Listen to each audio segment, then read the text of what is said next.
A young man was walking. He walked and he walked.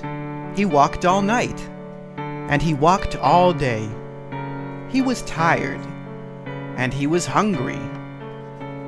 At last he came to a big house. "What a fine house," he said. "There will be plenty of food for me here." He knocked on the door. A little old lady opened it. "Good lady," said the young man, "I am very hungry. Can you give me something to eat?" "I have nothing to give you," said the old lady. "I have nothing in the house. I have nothing in the garden." And she began to close the door. "Stop," said the young man. "If you will not give me something to eat, will you give me a stone?" "A stone?" said the little old lady. "What will you do with a stone? You cannot eat a stone." "Ah," said the young man, "I can make soup from a stone." Now the old lady had never heard of that. Make soup from a stone? Fancy that. "There are some stones in the road," said the old lady. The young man picked up a round gray stone. "This stone will make a wonderful soup," he said. "Now get me a pot." The little old lady got a pot. "Fill the pot with water and put it on the fire," the young man said. The little old lady did as she was told, and soon the water was bubbling in the pot. The young man put the round gray stone into the pot. "Now we will wait for the stone to cook into soup," he said. The pot bubbled and bubbled. After a while, the little old lady said, "This soup is cooking fast. It is cooking fast now." But the hungry young man said, "But it would cook faster with some onions."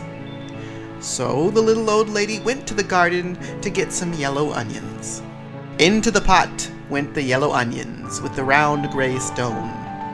"Soup from a stone," said the old lady. "Fancy that." The pot bubbled and bubbled. After a while, the little old lady said, "This soup smells good." "It smells good now," said the hungry young man, "but it will smell better with some carrots." So the little old lady went out to the garden and pulled up all the carrots she could carry. Into the pot went the long thin carrots with the yellow onions and the round gray stone. "Soup from a stone," said the old lady. "Fancy that." The pot bubbled and bubbled. After a while, the little old lady said, "This soup tastes good." "It tastes good now," said the hungry young man, "but it would taste better with beef bones." So the little old lady went to get some juicy beef bones. Into the pot went the juicy beef bones, the long thin carrots, and the yellow onions, and the round gray stone. "Soup from a stone," said the old lady. "Fancy that."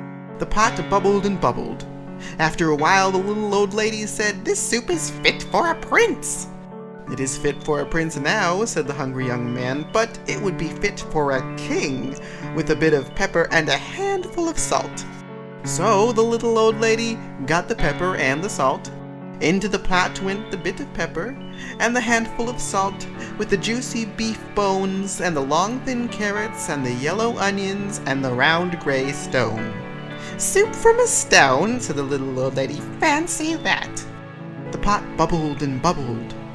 After a while, the little old lady said, "This soup is too thin."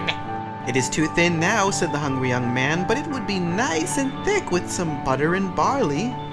So the little old lady went to get butter and barley.